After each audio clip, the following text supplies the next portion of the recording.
Land's End im Südwesten, John O'Groats im Nordosten. Die beiden am weitesten voneinander entfernten Punkte Großbritanniens. 970 Kilometer Luftlinie. Le Jog. Keine Route, sondern ein Konzept. Nur Start und Ziel ist definiert. Dazwischen ist alles erlaubt. Zu Fuß, mit Pferd, Auto oder öffentlichen Verkehrsmitteln. Auf kürzestem Weg, entlang der West- oder Ostküste oder mittendurch. Für mich ist das Rad das Mittel der Wahl. Großbritannien kenne ich zwar mehr oder weniger, aber nicht Cornwall oder den Lake District. Und so nimmt meine Route erste Gestalt an. Dann merke ich, dass ich am höchsten Berg Englands, dem Scafell Pike, und am höchsten Berg Schottlands, dem Ben Nevis, vorbeikomme. Bleibt noch Llywelyn oder Mount Snowdon, der höchste Berg von Wales. Mir wird klar, dass ich auf dieser Reise nicht nur Fahrrad fahren werde. Bei meinem Start in Land's End ist es neblig. Nach dem obligatorischen Starteintrag im Buch der Le Jog Association fahre ich auf der NCN-Route 3 über Wege und schmale Straßen nach Mousehole und dann entlang des Coast Path nach Penzance. In Hale übernachte ich in einem einfachen Bed and Breakfast.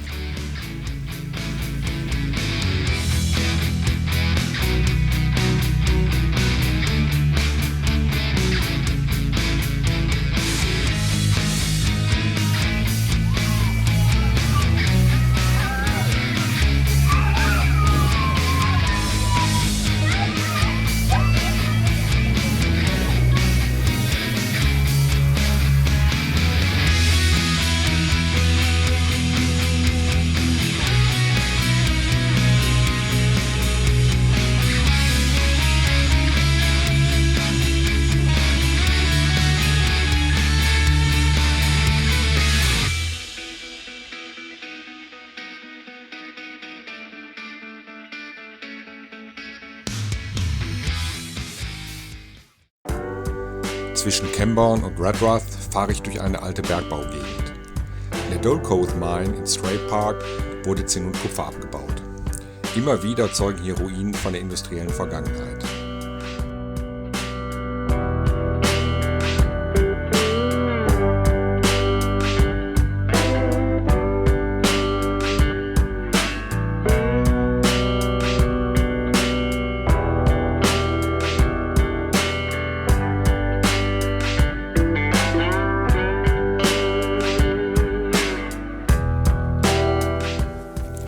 Auf einmal gibt's Kaffee und ein Mountainbike-Paradies.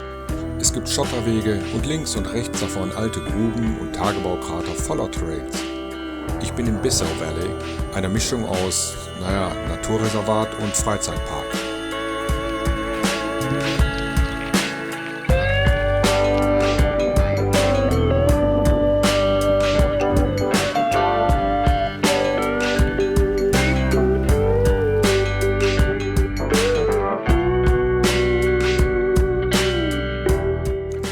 Es geht immer rauf und runter. Runter zum River Fell, wo mich die King Harry Fähre übersetzt, und dann wieder rauf. Runter zum Pendower Beach und dann wieder rauf. Runter nach Portloe und so weiter. Über 1100 Höhenmeter habe ich nach 68 Kilometern in den Beinen, bevor ich bei Goran auf einer idyllischen kleinen Zeltwiese meine Muskeln entspannen kann.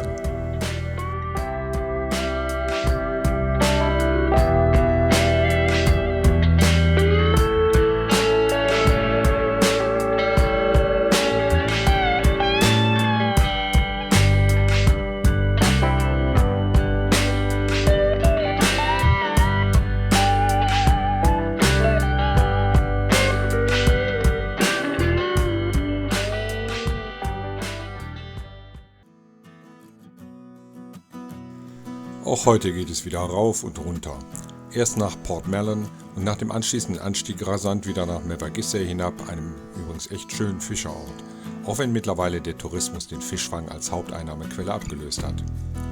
Am St. Austell River entlang kurbel ich dann nach St. Austell hinein.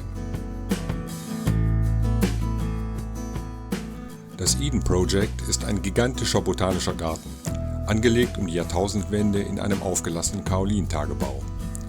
Mehrere große, geodätisch konstruierte Kuppeln beherbergen einen Regenwald und mediterrane Pflanzengesellschaften. Das Ganze wird mit Blick auf eine Sensibilisierung für die weltweiten ökologischen Zusammenhänge präsentiert. Nur schade, dass es im Regenwald nach Pizza riecht, aber so ist das halt, wenn man vom Regenwald durch das Restaurant ans Mittelmeer gelangt.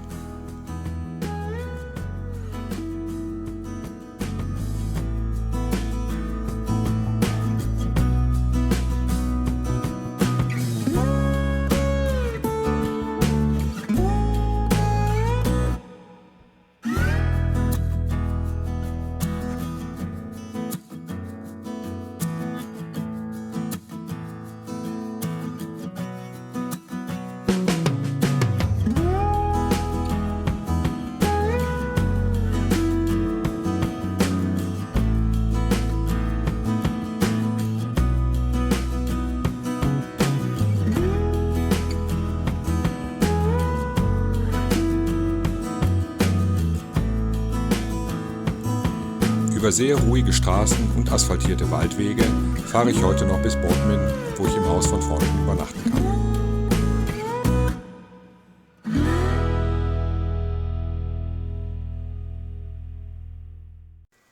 Über den Camel Trail, eine ehemalige Eisenbahntrasse, führt mein Weg idyllisch durch lichten Wald.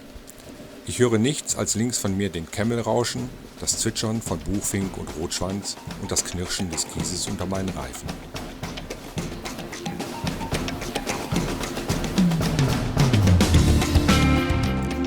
Nach 13 Kilometern ist der Spaß allerdings vorbei. Im ersten Gang keuchend trete ich mich auf die Cornische Hochebene hinauf. Eine gänzlich andere Landschaft tut sich hier auf. Weite, gefüllt mit Wiesen, Moor und Mauern, intensiv gelbem Ginster, Schafen und viel Wind.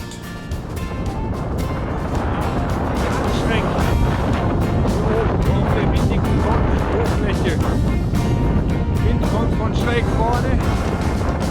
Bläst hier natürlich vor die Hindernisse.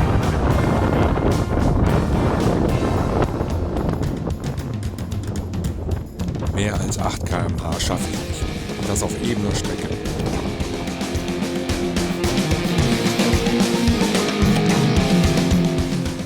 So schön es hier oben auch ist, aber dieser Tag macht mich fertig. Ich beschließe, nach Butte zu fahren, obwohl das abseits meines Weges liegt. Aber so komme ich ohne weiteren Gegenwind in ein B&B. Insgesamt komme ich doch langsamer vorwärts als gedacht. Meine zeitlichen Planungen, obwohl gar nicht so ambitioniert, zerschellen an Steigungen und werden vom Winde verweht. Ich beschließe, den eigentlich eingeplanten Exmoor-Nationalpark links liegen zu lassen und direkt Richtung Bristol zu fahren. Der Wind soll heute immerhin weniger heftig werden als gestern und im Laufe des Tages auf Süden drehen. Kilometer für Kilometer geht es munter auf und ab. Nach mehrfachem Wechsel zwischen rasanten Abfahrten und Absteigen und Schieben bin ich in Hatherley. Zeit für Kalorien. Im One Market Street Café füllt eine Cornish Pasty die leeren Energiedepots wieder auf. Der Nieselregen ist mittlerweile in richtigen Regen übergegangen. Kurz hinter Market Bishop folge ich einem Campingschild und lande in einer Art Kommune. Neben dem Haus eine einfache Zeltwiese, ein Sanitärtrakt und ein offener, überdachter Aufenthaltsraum. Und dann werde ich auch gleich noch zum Dinner eingeladen. Was kann man mehr verlangen? In der Nacht regnet es wieder. Am Vormittag begleiten mich Regenschauer bis nach Tiverton, wo ich bei vorübergehendem Sonnenschein Pause in einem Park mache und mich wieder trockenlege.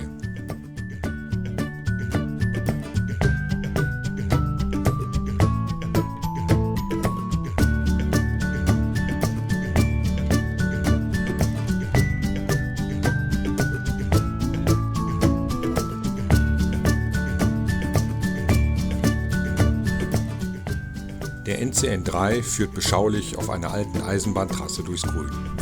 Und dann bin ich am Grand Western Canal. Beidseitig des Kanals liegen intensiv saftig grüne Wiesen. Am Kanal selber spazieren Hundebesitzer und laufen Jogger. Und das auch im Regen. Ab und an unterquert der Treidelpfad, dem der Radweg folgt, eine Brücke und wird dabei so schmal, dass Radfahrern der Abstieg empfohlen wird. Auf dem Weg nach Taunton komme ich plötzlich und völlig unerwartet durch eine Sandsteinschlucht. Ninehead Hollow heißt der Ort. Klingt irgendwie nach Harry Potter. Nach einem opulenten English Breakfast im Hotel lässt rechtzeitig zum Tagesstart der Regen nach. Sobald ich aus Taunton heraus bin, fahre ich am Bridgewater Taunton Canal entlang. Wieder so ein Zeugnis der industriellen Vergangenheit Somersets. Kanäle waren einst die Hauptverkehrsadern. Heute fahren hier nur noch 2 Meter schmale Hausboote, die Narrow Boats. Und am Ufer entlang ein Radfahrer, dessen Untersatz immer dreckiger wird.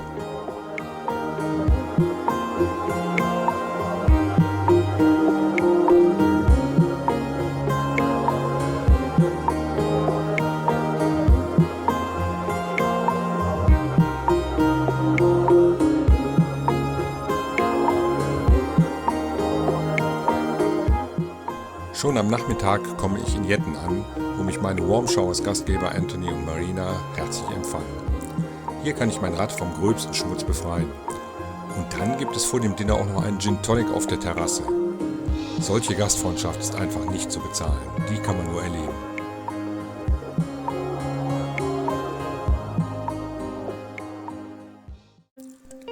Rund 20 Kilometer fahre ich auf kleinen asphaltierten Straßen dem Avon Cycleway folgend, bis ich die Brücke über den hier rund 200 Meter breiten Avon erreiche.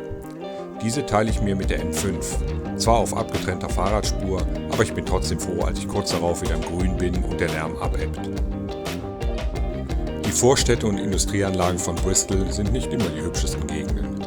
Immerhin gibt es auch grüne Passagen, allerdings ist der Gesamteindruck eher gemischt. Kein Wunder, wenn es bei allem Grün gleichzeitig nach Teer- oder Kläranlagen stinkt. So richtig lästig sind aber die Blockaden, mit denen Radfahrer daran gehindert werden, die Radwege zu nutzen. Wer denkt sich denn sowas aus?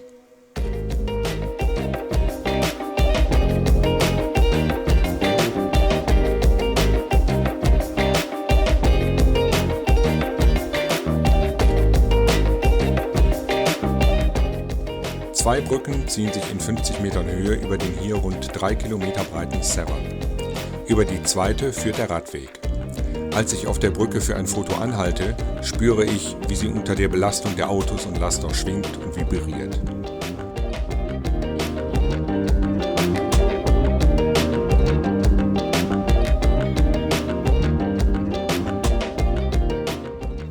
In Chepstow mache ich eine kurze Mittagspause, bevor ich über die A466 ins Wye Valley hineinfahre.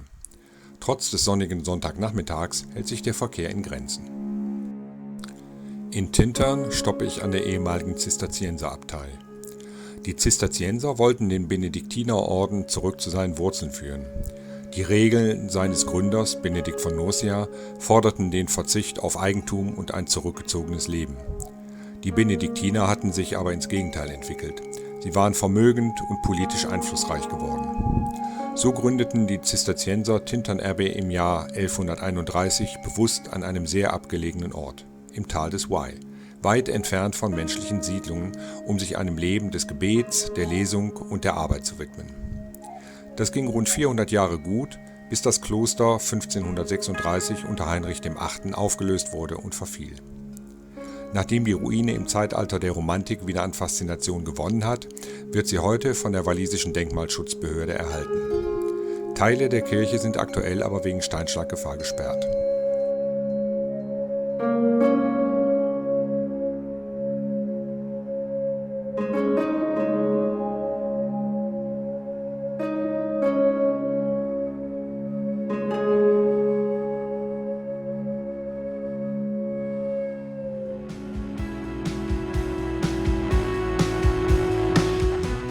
In Monmouth würde ich gerne länger bleiben und dabei das ein oder andere Bier trinken. Vor einem Inn spielt eine Band gitarrenlastigen Hardrock mit mehrstimmigem Gesang. Ganz mein Geschmack. Aber es sind noch einige Kilometer bis ins ländliche Herefordshire, wo ich bei Jane und Adrian einen Ruhetag einlegen will. Ich fürchte immer noch, dass meine Pläne und mein Zeitbudget nicht ganz zusammenpassen. Deshalb werde ich nicht mit dem Fahrrad durch Wales zum Mount Snowdon fahren, dem ersten der 3 geplanten Gipfel, sondern mit dem Zug. Das Rad bleibt derweil bei Jane und Adrian im Schuppen. Schon am Nachmittag bin ich in Penny Pass. Da es morgen schon wieder regnen soll, schaue ich, dass ich heute noch auf den Gipfel komme. Ich laufe auf dem Pick Track, der mit Steinquadern regelrecht gepflastert ist.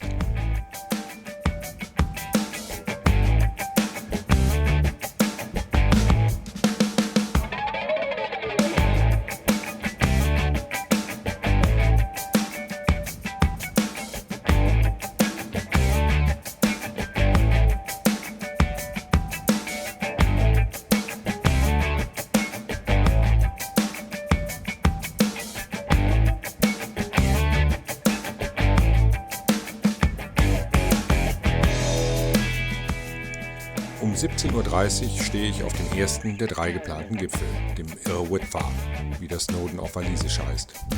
Es weht ein kalter Wind, aber die Sonne scheint und ich habe ein 360-Grad-Panorama über den Snowdonia Nationalpark. Eine Dreiviertelstunde verbringe ich hier oben, genieße den Ausblick, unterhalte mich mit 2 Engländern, von denen einer The 3 Summits in 24 Stunden gemacht hat, lerne Steve aus Llanberis kennen, der vergeblich versucht, mir die korrekte Aussprache des walisischen Doppel-L beizubringen, und breche schließlich wieder auf, weil es mir dann doch zu kalt wird.